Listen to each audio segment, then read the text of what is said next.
Assalamu alaikum wa rahmatullah. Today I want to share a short reminder about trust in Allah.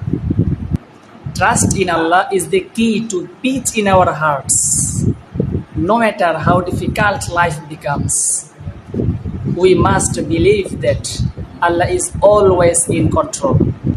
He is the best of planners and He never abandons His servants.